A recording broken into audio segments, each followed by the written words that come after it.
So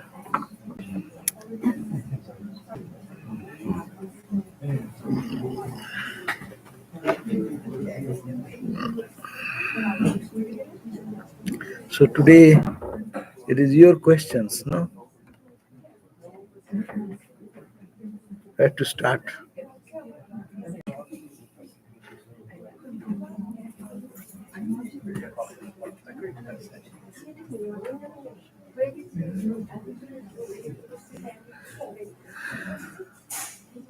There's a seat in front. Yeah, no, it's better to be in the. You're not blocking anyone. These small height people, otherwise taller will be blocking the. No, stay.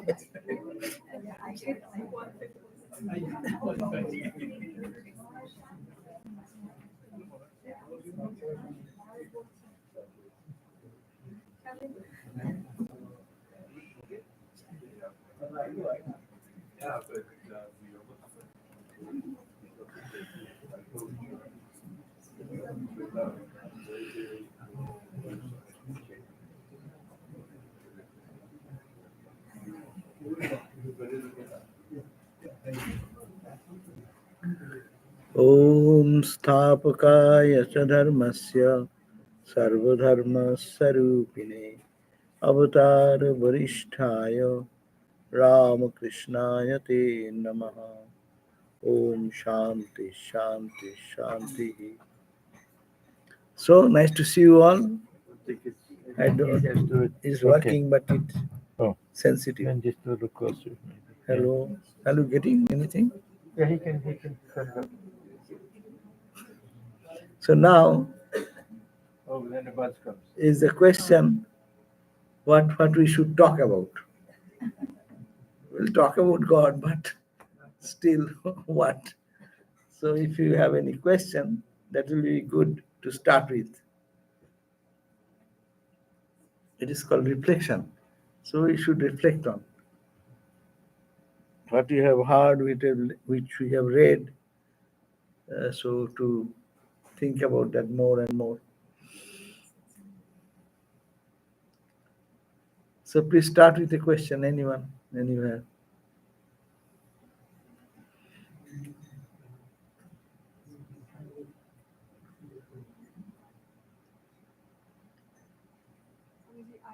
I had a question.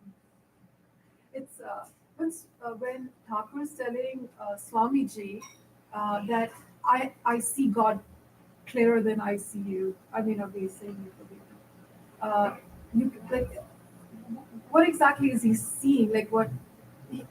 I don't know the words exactly, and I don't know the Bengali version of it, but it's he doesn't say words like, "Oh, I see her as Gandhi" or "I see her as this." In that moment, I just wanted to understand or get an inkling of what is he seeing, what is he talking about. How can I say? It is his experience. He's saying, who am I to say what is that? But it's not seeing thing means it is called aparaksha anubhuti. Two words are there. What is called paraksha anubhuti. I am seeing you. How I am seeing? I am seeing you through my eyes, my mind, or brain, to these instruments. When I see, then it's called the paraksha. It is depending on so many instrumentality through which my knowledge is giving the idea of the object I am watching. No. Aparaksha means there will be no media, no eyes, no nervous system, no brain cell or their neuroactivity, no mind, no intellect, no ego. Then what remains? That is called the aparaksha anubhuti. And that aparaksha anubhuti, because there is no mind, because there is no speech, there is no tongue, there is no lips, there is no tongue, there is no movement, there is no nervous system connecting to the brain to carry that this sound is like this recognition. So there is no other media then that's why it cannot be described. So it is indescribable. Oh, in the Mandukya Upanishad it says, I forgot the last verse. This beyond speech, beyond perception, beyond this, beyond this. So this is only by, it can be indicated by negation. What is that state? But Sri Ramakrishna here, what he is saying, that when the mind goes to that level, it is the aparaksha. There is no interdependence. My vision, my understanding is always in this world. Why so much confusion? I perceive the thing one way, my mind tells me this, your mind tells this, that. And that's why in the level of mind we are in different, it fluctuates from tamas, rajas, sattva, and all different levels. So there is confusion and there is doubts and there is misunderstanding or understanding. But suppose there is no mind, media, and that what is, that is. That is called the absolute experience, aparaksha anubhuti. And Sri Ramakrishna staying in that aparaksha anubhuti, he cannot say anything. He becomes speechless, and only a beaming joy, beaming expression of peace radiates through him. Anyone around them, around him, feels that uplifted spiritual mood, etc. But others are feeling it is paroksha. It is the impact going through the personality of Sri Ramakrishna, who is tuned to the absolute aparaksha anubhuti, and that impact is percolated in the environment through the body, because though he is going there, but it is still, it manifests through the body, even speechless, they are silent. So that impact goes in the other side, and they say, oh, it is a great experience. Other people can also be, this is paraksha. But aparaksha anubhuti is that it is cannot be. Then why is Ramakrishna said that I see God more tangibly? After that experience, when they come down from the absolute to the relative, there is a marginal point. It's called the bhava mukha. And then we hear about that word bhava mukha in the lila prasanga. So it is a marginal point. On this side is the absolute infinite, where ego is totally merged and gone. Shunne shunna bilailo. The void, this world as existence as we see, ultimately at the point of that samadhi, it is non-existent. So where did this go, this whole universe? It void, it was non-existing, and it entered into the non-existence. Means everything in duality is vanished. That reality of the truth, absolute, remains there. So, but when he comes down and again enters into the body, because if he dies, if someone in that ecstatic experience, once they die, what will happen? He will not be able to say anything. No experiencer, no experiencing, no experience object, no object of experience. Come on, ekhane so. Experience, experiencer, and experiencing. Three things, all collapse, all is gone. So that is the state of experiencing in samadhi. But when again entering into the body and mind, those who live in the world, Ramakrishna, in the example, God himself incarnate, he can play back and forth. It is his extraordinary power. Ordinary sadhakas may have a little bit of that, and that will be enough. Jivan Muktas, one time they have gone to that level, that's enough for their whole life. Such a treasure. But when he enters into the duality, then again you are taking help of what? Your ego, your mind, your intellect, your memory. But these are all purified by this time. Everywhere the clouded or the confused glass is now all clean. I am wearing 5 glasses on my eyes. Each one has his own way of coloring. When all the colorings are gone, because Tasmin Drishti Paravare, it Upanishad says, all this confusion, all this doubt will go away. No confusion anymore when one reaches that state of absolute connectedness with the divine. No? Tasmin Drishti, Drishti, seeing, experiencing, Tasmin, that reality, that para and avara, who is the supreme and absolute. So, in that level, what he sees, he sees nothing but one. But after that experience, when he comes back, he sees that everything is made of the same element. We see, because of our confused eyeglass, tinted, sometimes red, blue, yellow, or whatever, I see the world in that color. He understands that when he is working through the body and mind also, but he is seeing there is nothing but that one absolute.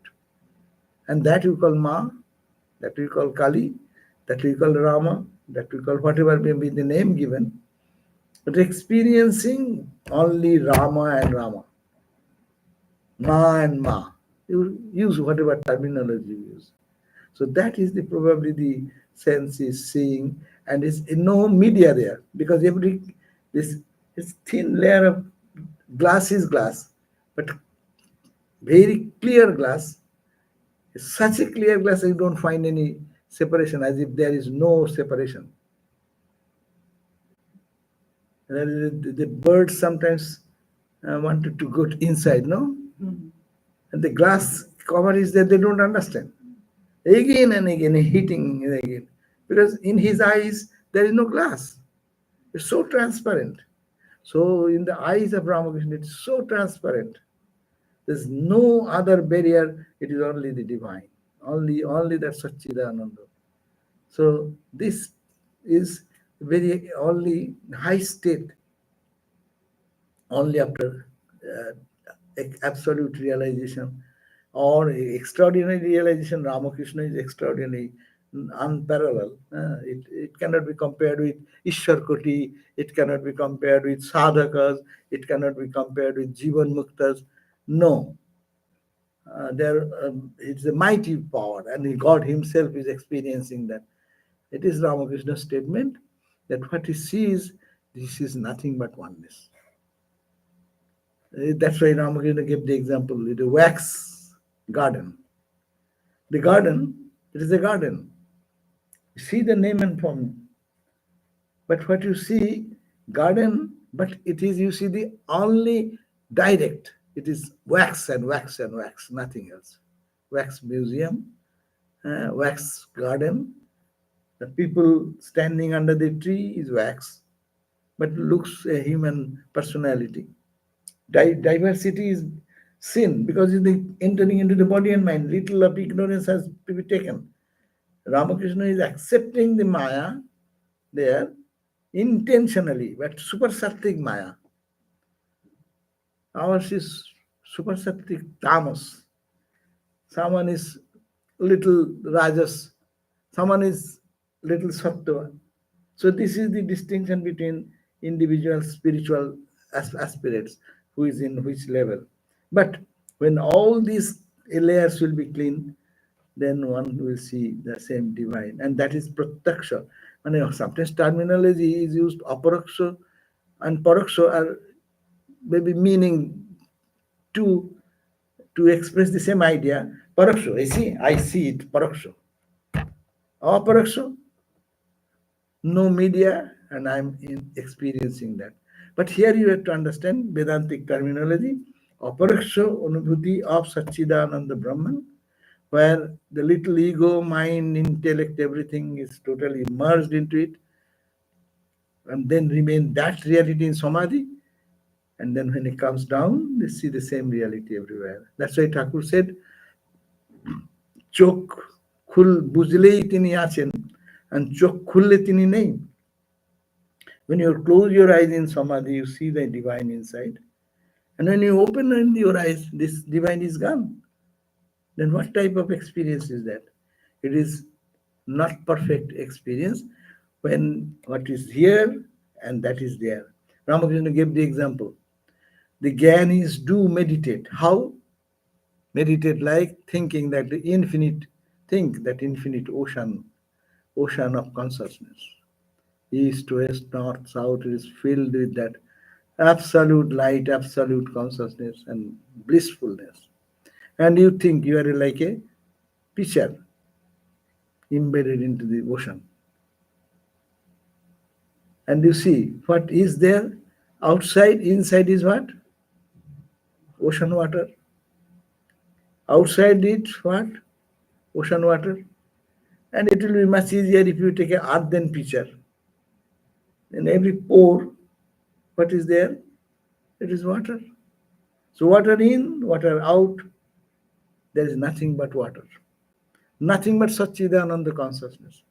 Whether you see inward or whether you see outside. Even your own body, all these 5 layers, they are also saturated with that Satchidananda. I think that's probably Thakur's meaning, that is, and that is the experience, and that is the ultimate goal of human life, to experience that absoluteness with eyes open, with eyes closed. And no media there. Media is not much. Eyes are there, but they don't restrict the cosmic vision. That's why it is called Dibba Drishti. In a dualistic term, it is used in this way, that Trinetra, third eye. Third eye does not mean another eye will be found here. Do you find Ramakrishna's here another eye? No, neither Ma, neither Swamiji, neither anybody. That means one internal eye of knowledge, wisdom, that generates in that person because of the dropping of the clumsiness of the mind, intellect, ego, all the 5 layers in which dust and dirt has gathered, and the total reflection of the self is diffused and diffused and diffused and diffused. No? So, when these are clean, whole spiritual life is cleaning. And cleaning of the mind is the spiritual life. If we clean the mind, then all other one you clean. All the 4 layers will be clean together. There is good hope for us. If we can clean one thing, mind, then your whole antakarana will be cleaned. What is the antakarana? Mano, buddhi, chitta, ahankara. Right? So you clean the mind, then all the layers will be. You clean your buddhi, then your mind will be clean. You clean your ego, all layers will be clean. Because these are the different facets of the same, what is called antakarana, mano, buddhi, chitta, ahankara. That's why Shankara says, mano, buddhi, chitta, ahankara, ninam. He is totally rejecting. I am not. And I am talking about purification. Purification is our meditation. Purification, we go, that's why we go for mantra, initiation, practice. What it is doing? It is cleaning and cleaning and cleaning. But it is because one mind or one intellect or one buddhi, the same functionality is different. One person functioning in the office, is an officer at the office, you are a position, the manager position or something. When you come back and cook, you are a cook. When you teach some subject, you are a teacher. So the same person functioning in different roles. So antakarana is mano, buddhi, chitta, ahankara. These are the antakarana. So whenever we repeat the mantra, you are cleaning the mind. Cheta, darpana, marjanam. That's the song Chaitanya's prayer, no? Chant the name of the Lord by chant the name and His glory unceasingly, so that the mirror of the heart may be white clean. Mirror of my heart will be white clean. That is the process of mantra. And that cleaning will clean the buddhi also. Because mind and buddhi functioning, same person functioning in another level. We cannot make a distinction of ourselves when I am working in my office, when I am cleaning my room, when I am cooking some item. The same personality with intellect, purified mind, all level purity will be manifested. So that is the purpose, that is called spiritual life, is to purify the antakarana, chitta suddhi, whatever, say by karma, say selfless karma, by meditation, by japa, by prayer. This is the only process. And when it will be perfectly clean by that way, we'll see God face to face. I am seeing this table. I'll see it is Satchidananda plus table. I'll see the house, house made of name and form, but it is all Satchidananda. So that is the state goal of human life. And that's why it is not this, but that. But we see the external object only. We don't see God anywhere or the consciousness anywhere. Consciousness means we see these actions and reactions which is manifesting to the body, mind, and emotions, etc. It is a prana, but no Atman. So, but this purification process will bring our awareness into that state that we are not these entities as we see, but it is that entity which gives, say, name and form to this. The ocean example is the best example. Ocean, same ocean water, giving the shape of a bubble, wave, ripple, foam, but there is nothing but water.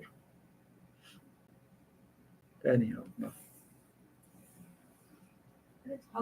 What does it mean to dive deep in spiritual practice? Oh, dive deep means, yeah, dive deep means, superficially we take the name of God. What happens? We know what is the end result. I sat for evening meditation after Khandana and I meditated for half an hour, 1 hour. What did I do? Just see. We are floating. One thought takes me to another thought, and that in another thought. It's floating on the surface. But deeper means concentrated mind. When we are focusing on God, whatever may be the God, Saguna, Nirguna, Sakara, Nirakara, whatever the ideal. There's the Nirakara aspect or Sakara aspect, Saguna aspect, whatever. If the mind thinks of that, it is like a bee. The bees, when they are trying to find honey, searching for the honey, where is available, they go round and make big noise and fluttering the wings. But ultimately, when he wants to sit on the flower, deep means he puts his mouth, and when he starts sucking the honey, juice, fluttering stops. All external activities as he becomes still, and he enjoys the honey only. So the mind will be, which is trying to find is enjoyment in going to Boston, to Hollywood, to San Francisco, to here and there, to my friends, to my known people, or to my enemy. Mind moves around that. It's going there. It is on the surface. It is rotating on moving on the different things. But each is nothing but God, just we learn. So concentration, if it is practiced in such a way, that mind will dive deep into that. Say, we are, simple example, we are meditating on our chosen ideal. So when you are meditating on this chosen ideal, mind is not going to the chosen ideal, but other things. So to pull back, that's why Patanjali's philosophy, pratyahara, again and again pulling back. Then dharana, hold the mind, and deeper dharana, longer holding is called dhyana. Longer dhyana is samadhi. That is deepening.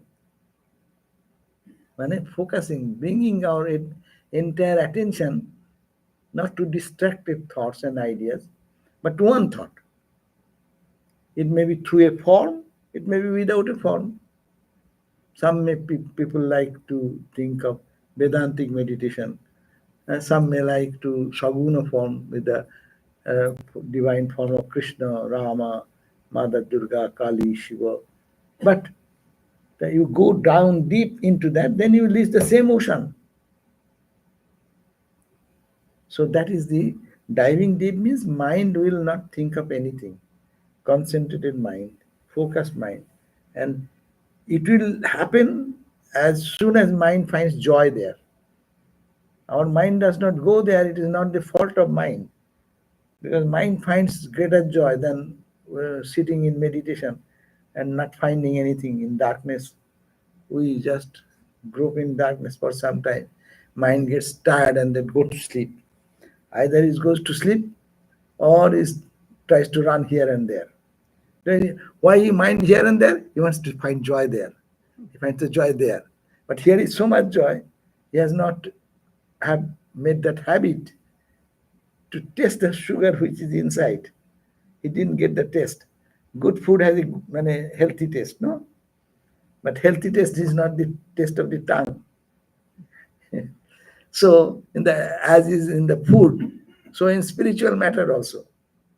God is full of love, full of joy. But for me, it is dry imagination. I close, nothing coming. So it is a dry imagination. For the dry imagination, we don't find joy in sitting over there. But we instantly mind remains, hey, let us go, there is some joy. We don't, mind is pulling us here and there because mind has an experience that there is joy here and there and there and there. But here is that much joy. When one day we get a little taste of that, then one will dive more, dive deep. No, sometimes many devotees, many of you have experienced that your mind is after some time sitting for some meditation, sometime your mind is finding little peace. And that time your mind is telling, no, let me sit little longer. No? Huh? You know that you are going to deeper, diving deep into the meditation. And that diving deep into the meditation is sucking the joy from within. If that continues, that's why struggle is to bring back the mind and make the mind, teach the mind to have a tasty food, not tasty food, but healthy food. But we like McDonald's, what can we do? And all the healthy food is not very good to the taste tongue, no? They say, take the bitter melon in the morning. How many are ready to take that? Get up in the morning, take some. But that's good, healthy food. So, like that. What is healthy, we are not trained that way, but that's the training. That's why initiation, that's why mantra, that's why prayer, that's why chanting, that's why satsanga. These are all to help to find a little taste of it. And if our mission will be successful, if by a hook or by crook, one can get a little taste what is inside. Mine of joy, we hear, no? Endless joy. Or we are searching for little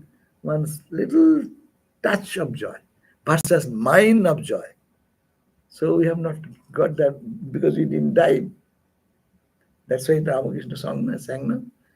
Dubu dubu dubu dub sagore amar mon talatal patal khujle pabi re prem ratna dhan. The jewel, all costly jewel, and there is endless experience of joy after joy.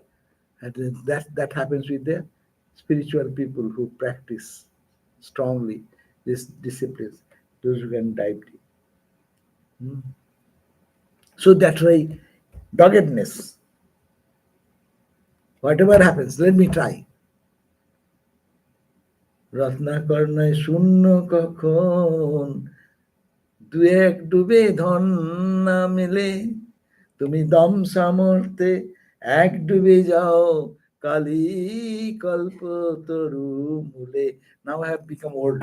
You see, my voice tells me. So if you by diving one day, you are sitting, I'll meditate, and you try to dive, and you have no money, strength to go dive.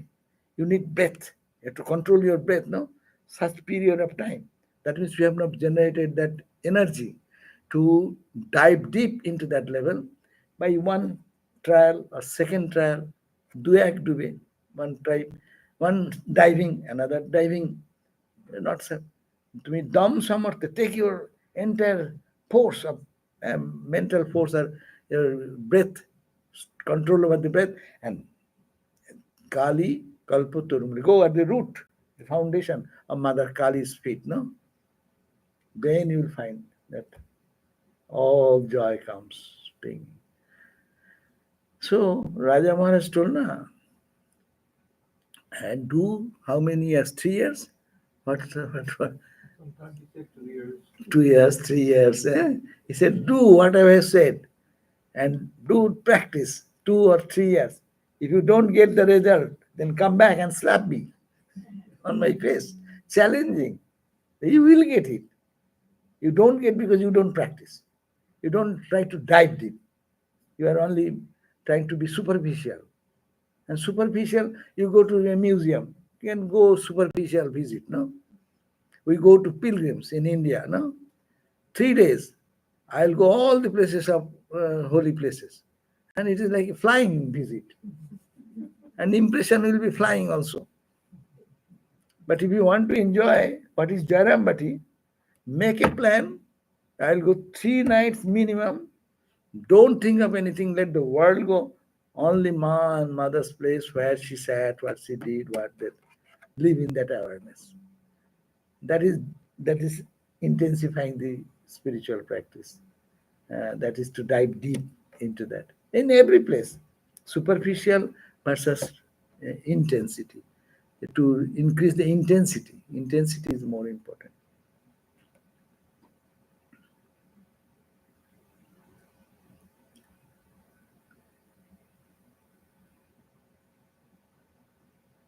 Maharaj, since we are on the topic of mind, and you mentioned like how the mind has this tendency of drifting and trying to find joy, I was just curious why that each one of us go through different situation every day, but our mind will always try to give a negative idea about the situation. Why is it that it always tries to take us to the worst part of the situation and not show us what reality is? Why is the drift always towards the negative side? Oh, that, oh, it is always negative or nothing, and it is experience of life. Mind went to get some joy, uh, acquiring some certain object, acquiring, suppose in your office you get a promotion. After doing that, when you get it, then you say, oh my God, I expected a promotion, but didn't expect this hassle. I expected this promotion, but I didn't understand what a burden on me. It is killing me. It is taking away my sleep.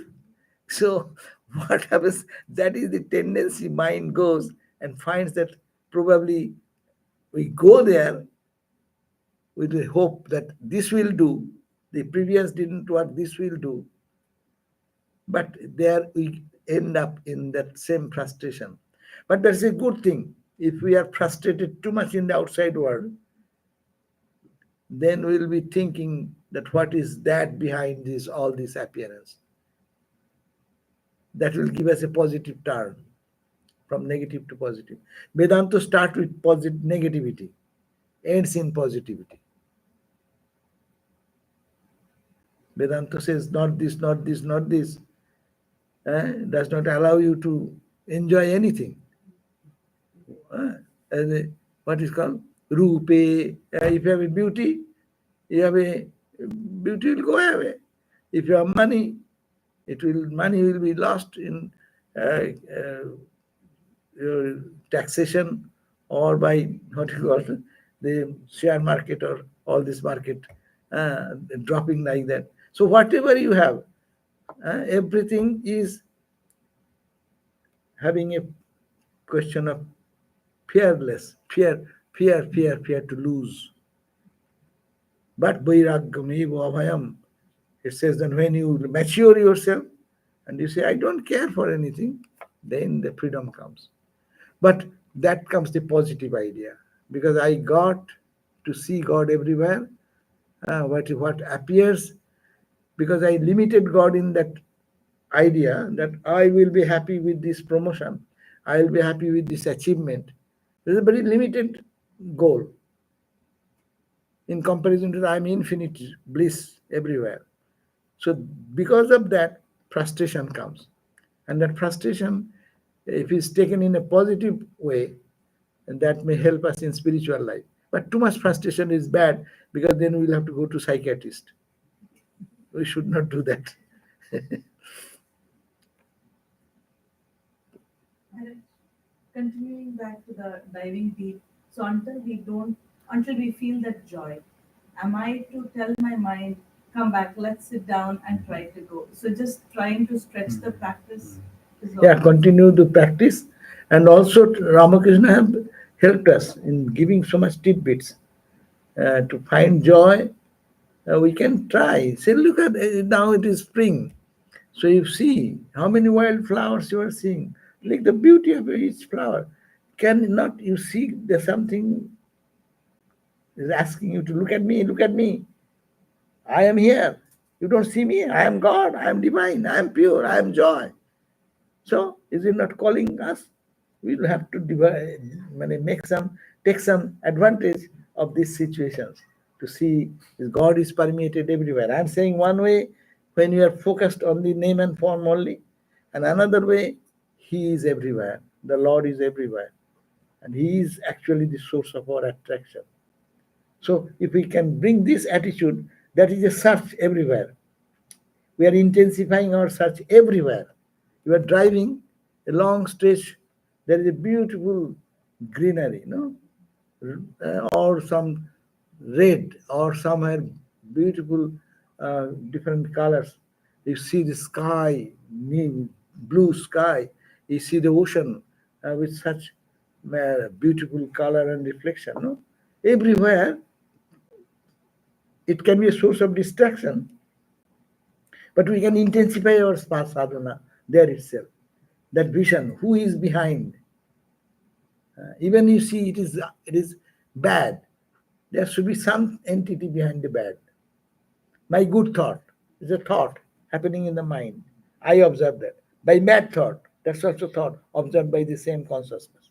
So dive deep into the consciousness, and good and bad in the external, it will happen everywhere. So yes, our practice can be done in meditation, prayer, with eyes open, as Holy Mother suggested. Don't see fault with others, rather seeing the better side of it, seeing the consciousness side of it, seeing the bliss side of it, God's presence everywhere. These are all practice we can take to intensify our sadhana. And if we really find joy, then the world is not that bad. But when really bad time comes in our life, uh, someone dies, someone is sick, very serious, that time it's really difficult to carry on this spirit. But apart from that, there are many occasions of every day where we can intensify our practice by eyes open. As you said that very first question, our vision gets stuck into the external. It does not dive deep. We have to dive deep a little bit down, and behind all this name and form, there is Satchidananda. All the animal cookies looking so different, but you bite on the right side, bite on the left side of an elephant or a tiger or a dog or a cat, so are all different, but it is the same taste. So we have to create our new set of mindset to think where I can find the sameness at one source of joy and bliss, Satchidananda.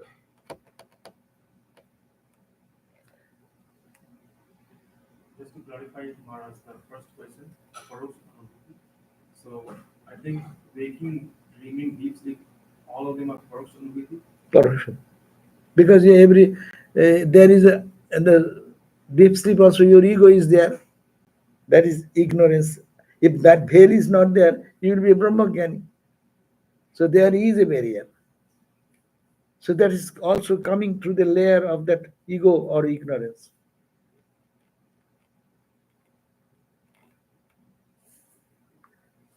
So Swamiji, when one is appreciating beauty outside and looking, finding God there, that doesn't need you to focus mind and it's not helping in jnana. Yeah, it is in one sense, it is not focusing, but it is focusing on one God. Try to see God here, try to see God there. It is though through diversity, now my vision is distracted in so many things, but I am trying to see the oneness behind the so many. So this is another sadhana. It is called seeing God everywhere, not seeking God. You are not to seek God. God is everywhere. Only to see God. How? Peel off the external coating, then you see what is inside. Everywhere is consciousness, no? Every organ is pulsating because of the consciousness. Eyes, ears, nose, every cell in the body, they are alive, and that is the prana. But what is the prana? Prana, the power behind the prana. That is the Satchidananda. So this is the day and night thinking on this and working on this. Yes, it will reflect in our heart. It will be natural. It is a foreign thought for us because we don't practice that way. But we practice. The scriptures say it will be experienced by everyone.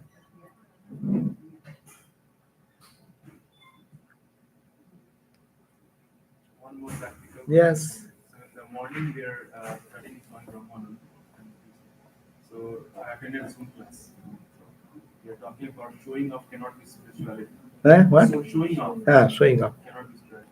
But when you are like in a work environment, we have to really beat our own drum. This is the best product. This is the best project.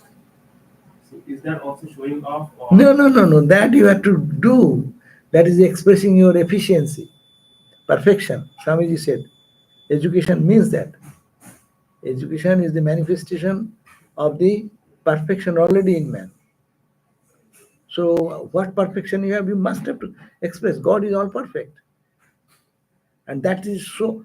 So means what? In spiritual life, should be hidden, mostly. Your hidden practice. Thakur give the example. The man does not come out. It is daylight has come out, but this man is still sleeping. People think he is sleeping. He is under the mosquito curtain. But the man is doing japa, lying in the mosquito curtain, thinking others will think that he is sleeping, but he is doing repeating God's name. Because it is a personal thing. In our personal life also, our very personal thing, we don't make it public. If you see a love in the movie, they love each other, but that love is because of money, acting. That is no love, no. So similarly, external, when there is a showpiece, there is some external appreciation or something which is not genuine. If you love somebody with your heart and soul, will you go with a drum beating to tell, I love her, I love her, I love her? No, you say love her means you don't love. When you say outwardly, internal love is so deep, it cannot be expressed. And so this is for God, it should be like that. People sometimes at the beginning stage, rajas and tamas quality influences our mind, and it gives us little greatness. I am better than you. So Christ said, no, don't pray like the publicans do. They do in the street, and they're with the rosary doing japa. Many areas you can find it. But go and close your door, shut your door, and call upon God who is in silence. He can listen to your voice. Ramakrishna said he can even listen to the dangling of the key, the nupur, anklet, ringing of the anklet of an ant. That means it's so sensitive. You need not have to make a beating a drum that I am a meditator, I am meditating. That does not mean that you will not meditate. you know, suppose you come to the temple. Will you not meditate because it is a show? No, no, no. That is not the point. Point is that within we understand what I wanted to show and what is my genuine internal feeling. So that should be. So thank you all. Today is a holiday, so you could manage to come. Good to see you. Jai. Everyone stay for food.